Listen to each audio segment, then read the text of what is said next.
இங்க தானே வர்றேன்னு சொன்னா இன்னும் காணோம். அப்பா, இந்த பொண்ணுங்களுக்கு பசங்களை வெயிட் பண்ண வைக்கிறதுல என்ன ஒரு சந்தோஷம்னு தெரியல. நான் வந்து 1/2 மணி நேரம் ஆகுது, இன்னும் இவளை காணோம். எதுக்கு இவ தேவையில்லாம நம்மளை இன்னைக்கு கூப்பிட்டா? அதான் பெரிய ஆச்சரியம். ஒருவேளை இவ அக்கா பூ மாதிரி பத்தின விஷயம் ஏதாவது சொல்றதுக்காக கூப்பிட்டுருப்பாளோ? அப்படியா தான் இருக்கும். இவ எங்க நம்மளை பத்தி பேச போறா? அவளும் லவ் சொல்ல மாட்டேங்கா, என்னையும் சொல்ல விட மாட்டேங்கா. என்ன செய்ய, அப்படியே போகட்டும். இவர்கிட்ட எப்படி இந்த விஷயத்த நான் சொல்லுவேன் என் வாயால்? கேட்டால் வேற எவ்வளோ டென்ஷன் ஆறாருன்னு தெரியலையே. இதுவரை நான் இவர்கிட்ட அவரை லவ் பண்ணுறேங்கிற விஷயத்த சொல்லவே இல்லை. ஆனால் லவ் பண்ணுறது தப்புன்னு எனக்கு தெரியும். இருந்தாலும் இவர் மேலே எனக்கு இருக்க ஃபீலிங்கை என்னால் கட்டுப்படுத்தவே முடியலை. நாளைக்கு வேற என்ன பொண்ணு பார்க்க வர்றாங்க. இவர்கிட்ட சொல்லாமல் இருந்தோம்னா என்ன ஆகுறது? இவர் என் மேலே உண்மையிலே லவ் பண்ணுறாரா என்னன்னு கூட எனக்கு தெரியலை. ஆனால் எனக்கு என்னவோ இவரை பார்க்கலாம் அப்படியே தோணுது. இவரும் என்னை லவ் பண்ணால் எவ்வளோ நல்லா இருக்கும். லவ்னா லவ் மட்டும் இல்லை, எங்கள் வீட்டில் வந்து பொண்ணு கேட்கணும், அதுக்கப்புறம் எங்கள் மேரேஜ் நடக்கணும். அப்படி இருந்தால் தான் நல்லாயிருக்கும். என் தங்கச்சி பண்ண வேலையை நான் பண்ண மாட்டேன். ஏற்கனவே அவள் பண்ணதுனால வீட்டில் பெரிய பிரச்சனை ஆயிடுச்சு. அதே தப்பு நானும் பண்ணக்கூடாது. அப்புறம் அவளுக்கும் எனக்கும் என்ன வித்தியாசம் இருக்கும்? எனக்கு இவர் மேலே ஒரு ஆசை இருக்க தான் செய்யுது, அதை நான் இல்லைன்ட்டு சொல்ல மாட்டேன். எல்லோருக்கும் நல்லது பண்ணுறாரு, அப்போ இவர் மேலே ஆசைப்படுறதுல ஒன்றும் தப்பு இல்லையே. ஆனால் இவர் என்ன நினைக்காருன்னு தெரியலையே. நாளைக்கு வேற என்ன பொண்ணு பார்க்க வர்றாங்க. இந்த விஷயத்தை இவர்கிட்ட சொல்லலாமா வேண்டாமா? மலர், வாங்க மலர். ஆனந்த், எப்படி இருக்கீங்க? பார்த்து ரொம்ப நாள் ஆச்சே. ஆமா மலர், நானும் உங்ககிட்ட சொல்லணும்னு தான் நினைச்சிருந்தேன், எங்கேயாச்சும் வெளியே போலான்ட்டு. சரி, நீங்க ஏதாவது தப்பா நினைப்பீங்கன்ட்டு தான் சொல்லல. என்ன? ஐயோ, மைண்ட் வாய்ஸ் நினைச்சு கொஞ்சம் சத்தமா வேற பேசிட்டேனே. மலர், ஒன்னும் இல்லை மலர். இல்லை, நானும் கொஞ்சம் பிஸியாக இருந்துட்டேன், நீங்களும் பிஸியாக இருந்துட்டீங்க போல. சரி, என்ன சொல்லுங்க, உங்கள் அக்கா விஷயம் தானே, என்னாச்சு அவங்களுக்கு? அக்கா விஷயமா? நான் இதுக்கு அக்கா விஷயத்தை இவர்கிட்ட சொல்ல வர போறேன்? இவர் வேற என்ன பேசுறாரு என்கிட்ட? என்ன சொல்லுங்க, உங்கள் அக்கா விஷயம் தானே, என்னாச்சு? அவங்களுக்கு ஏதாவது உதவி பண்ணணுமா? என்னாச்சு மலர், சொல்லுங்க, எதுவாக இருந்தாலும் பிரச்சனை இல்லை, பண்ணிடலாம்.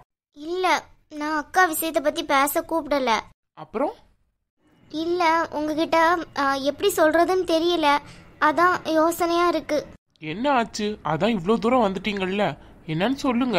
டீ சாப்பிட்றீங்களா? ஆமாம், டீ ஒன்று தான் குறைச்சல். என் மூஞ்சை பார்த்தே என்ன சொல்லணும்னு கண்டுபிடிச்சிருப்பாரு என்ன லவ் பண்ணுற ஆளாக இருந்தா. இவர் என்னன்னு பார்த்தா அவர் மனசில் ஆசையை வச்சுக்கிட்டு என்கிட்ட சொல்ல மாட்டேங்காரு. நானும் சொல்கிறதுக்கே எனக்கு மனசில் தைரியமும் இல்லையே. எப்படி இவர்கிட்ட இதை சொல்ல போகிறேனோ தெரியல. அவராச்சும் என்கிட்ட சொல்லலாம்ல. ஒருவேளை நான் ஏதாவது தப்பாக நினைப்பேன்னு சொல்லிட்டு சொல்லாமல் இருக்காரோ? இல்லை, இவருக்கு என் மேலே அன்பே இல்லையா? அப்படி இருந்தோம்னா எனக்கு ஏன் இவ்வளோ உதவி பண்ண போகிறாரு? அவரை பார்த்தா எனக்கு மேலே ஆசை வச்சிருக்காருன்னு தான் தோணுது. ஆனால் எப்படி இவர்கிட்ட சொல்கிறதுன்னு தெரியலையே. என்ன இவ வந்ததுலேருந்து திருன்னு முழிச்சிட்டு இருக்கா? என்ன விஷயம், என்ன ஏதுன்னு கூட சொல்லவும் மாட்டேங்கிறா. ஒருவேளை இவ வீட்டில் ஏதாவது பிரச்சனை இருக்குமோ, அதை சொல்ல வந்திருப்பாளோ? வேற என்ன இருக்கும்? வேற ஒரு பிரச்சனையும் இருக்க மாதிரி தெரியலையே. எதுக்கு இங்கே வந்திருக்கான்ட்டு ஒன்றும் புரிய மாட்டேங்க. என்ன சொல்ல வந்தேன்னா, நாளைக்கு என்ன பொண்ணு பார்க்க வர்றாங்க, இதை தான் சொல்ல வந்தேன். என்ன மலர் சொல்றீங்க? உங்களை பொண்ணு பார்க்க வர்றாங்களா? ஓ, இதை சொல்ல தான் வந்தீங்களா? கங்க்ராட்ஸ். சரியா போச்சு. என்ன இவர் எனக்கு கங்க்ராட்ஸ் சொல்கிறாரு? அப்போது இவர் என்ன லவ் பண்ணலையா? நான் தான் தப்பாக நினச்சிட்டேனா? நல்ல வேலை இவர்கிட்ட நான் ஐ லவ் யூ சொல்லி மூக்காறு படலை. ஐயோ, தப்பாக நினச்சிட்டேன் போலையே. இவர் மேலே நான் அன்பு வச்சது பெரிய தப்பாயிட்டு.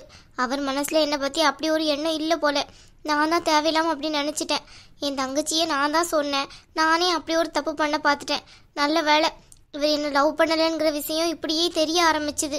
இல்லைனா நானும் லூசு மாதிரி இருந்திருப்பேன். ஆனால் இவர் பேசுறது எல்லாமே வச்சு பார்த்தா இவர் என்னை லவ் பண்ணுறாருன்னு தான் என் மனசுக்கு தோணுச்சு. ஏன் அப்படி தோணுச்சு எனக்கு? ஆமாம், முன்ன பின்ன ஏதாவது பசங்கக்கிட்ட பேசி பழகுனா தானே தெரியும்.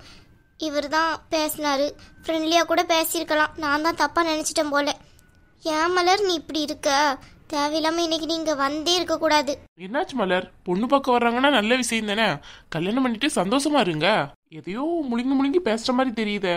ஏதோ நீங்கள் பேச வர்றீங்கன்ட்டு எனக்கு தெரியுது. என்ன மலர், எதுவாக இருந்தாலும் சொல்லுங்க. இல்லைங்க, அதெல்லாம் ஒன்றும் இல்லை. இதை சொல்ல தான் வந்தேன். சரி, உங்ககிட்ட பேசின பழகுன இதுக்கு சொல்லணும்ல உங்ககிட்ட, அதான் ஒரு இன்ஃபார்ம் பண்ணலான்ட்டு தான் வந்தேன், வேற ஒன்றும் இல்லை. அப்படியா? சரி இருங்க, நான் போய் டீ எடுத்துட்டு வரேன். இல்லை இல்லை, டீ எல்லாம் எனக்கு வேண்டாம், நான் கிளம்புறேன். எனக்கு லேட் ஆகுது. பார்ப்போம். என்ன மலர் நீங்க வந்துட்டு டீ கூட குடிக்காம கிளம்புறேன்ட்டு காலைல வெந்நிய கவுத்துன மாதிரி இருக்கீங்க. அதெல்லாம் கிடையாது. எவ்வளோ நாளைக்கு அப்புறம் இங்கே வந்திருக்கீங்க. இனிமே உங்களுக்கு மேரேஜ் எல்லாம் ஆச்சுன்னா என்ன கண்டுக்கிடுவீங்களா என்னன்னே தெரியல. உங்களுக்கு வரப்போற ஹஸ்பண்ட் வேற ரொம்ப ஸ்ட்ரிக்டா இருப்பாரா இல்லை லூஸா இருப்பாரான்னு தெரியல. அப்போ நீங்க பேசவே மாட்டீங்க. இப்போதான் உங்ககிட்ட பேசுறதுக்கு எனக்கு சான்ஸ் கிடைச்சிருக்கு. டீ கூட குடிக்காம போலான்ட்டு நிக்கிறீங்க. என்ன இவர் இப்போ தான் பொண்ணு பார்க்கவே என்ன வர்றாங்க, அதுக்குள்ளே ஹஸ்பண்ட் அப்படி இப்படின்ட்டு பேசுகிறாரு. எனக்கு கல்யாணம் பண்ணிக்கிறதுக்கே இஷ்டமே இல்லை. இதில் வேற இவர் இப்படி பேசிட்டு இருக்காரு. எல்லாம் பூமாரியால் வந்துச்சு. அவளால் தான் இந்த கல்யாணத்துக்கே நான் ஓகே சொன்னேன். எனக்கு இவரை கல்யாணம் பண்ணுறதே இப்போ இல்லை, பின்னாடி கல்யாணம் பண்ணிக்கலாம். இவர்கிட்ட எப்படியாச்சும் இதை சொல்லிடலான்னு நினச்சிட்டு இருந்தேன். இவரும் என்னை லவ் பண்ணலைங்கிற விஷயம் எனக்கு இப்போ தெரிஞ்சு போச்சு. புது கல்யாணத்தை பற்றி என்னால் யோசனை பண்ணவே முடியாது. பேசாமல் நாளைக்கு வந்ததுக்கப்புறம் பூமாரிக்கு தெரியாமல் அவர்கிட்ட போய் சொல்லிட வேண்டியதுதான், எனக்கு கல்யாணத்தில் இஷ்டம் இல்லை, இந்த இடத்த விட்டு போயிருங்கன்ட்டு. என்ன பண்ணுறதுன்னு ஒன்றும் புரியலை. என்னாச்சு? இல்லை லேட் ஆகுது, அதான் நான் கிளம்புறேன்னு சொல்கிறேன். என்ன மலர், இவ்வளோ தூரம் நான் சொல்றேன், அதுக்கு மீதியும் நீங்க லேட் ஆகுதுன்றதுலே நிக்கிறீங்க. அப்போ என் கூட ஒரு சிங்கிள் டீ கூட குடிக்கிறதுக்கு உங்களுக்கு விருப்பம் இல்லையா? இல்லை இல்லை அப்படியெல்லாம் ஒன்றும் இல்லை ஆனந்த்.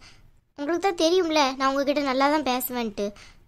எனக்கு கொஞ்சம் லேட் ஆகுது, அதனால தான் நான் கிளம்பலான்ட்டு இருக்கேன். ஏற்கனவே எங்கள் வீட்டில் நிறைய வேலை இருக்குது. நாளைக்கு வேறு பொண்ணு பார்க்க வேறு வர்றாங்கல்ல, அதனால தான் நிறைய வேலை பார்க்க வேண்டியதாக இருக்குது. அதனால தான் கிளம்பலான்ட்டு இருக்கேன். அப்புறம் உங்கள் ஜாப்லாம் எப்படி போகுது? நல்லா போகுதா? அதுக்கு என்ன, அதெல்லாம் சூப்பரா போகுது. சரி, உங்க அக்கா லைஃப் என்னாச்சு? அவங்களுக்கு அவங்க ஹஸ்பண்ட் ஏதாவது பண்ணாங்களா? என்ன ஏது? இல்லைங்க, அதெல்லாம் ஒன்றும் இல்லை. அவளுக்கு தான் டிவோர்ஸ் ஆயிடுச்சுல. அவங்க ஹஸ்பண்டுக்கு வேற கல்யாணம் வேற வருது. அட கடவுளே. ஆமாங்க, எங்கள் அக்கா வாழ்க்கை இப்படி ஆகும்னு நான் கொஞ்சம் கூட நினச்சி பார்க்கல. சரி என்ன பண்ணுறது, அவள் இப்போ படிச்சுட்டு இருக்கா. அவள் ஒரு நல்ல வேலைக்கு போயிட்டான்னா அவள் செட்டில் ஆயிடுவா. மலர், உங்ககிட்ட நான் ஒன்று கேட்கணும்னு நினைச்சேன். நீங்க இப்போதைக்கு கல்யாணம் வேணாம்னு தானே சொல்லிட்டு இருந்தீங்க. திடீர்னு கல்யாணம் பண்றதுக்கு என்ன காரணம்? ஒரு காரணமும் இல்லை. என் அக்கா அம்மாவை தவிர்த்திட்டு அவங்க தான் எப்படியாச்சும் நீ கல்யாணம் பண்ணிக்கோன்னு சொல்லிகிட்டே இருக்காங்க. அவங்களுக்காக தான் அந்த கல்யாணத்துக்கே நான் சரின்னு சொல்லியிருக்கேன். மற்றபடி எனக்கு இந்த கல்யாணம் பண்ணிக்கிறதுல எந்த இஷ்டமும் இல்லை. ஏன் மலர் அப்படி விருத்தியா பேசுறீங்க? நாளைக்கு வரப்போற மாப்பிள்ள உங்களுக்கு கண்டிப்பா ஏத்த மாப்பிள்ளையா தான் இருப்பாரு. நீங்க கல்யாணம் பண்ணிக்கோங்க, உங்க லைஃப் நல்லா இருக்கும். இப்போதைக்கு கல்யாணத்தை பற்றிலாம் யோசிக்கிறதுக்கு எனக்கு இஷ்டம் இல்லை. இப்போ யோசிக்காம அப்புறம் என்ன, ஔவையாரான பிறகு யோசிக்க போறீங்களா? சரி நான் கிளம்புறேன், லேட் ஆகுது. என்ன இவ வந்துட்டு டக்குன்னு கிளம்பிட்டா? பாவம், மூஞ்சில ரொம்ப இதால இருக்கு.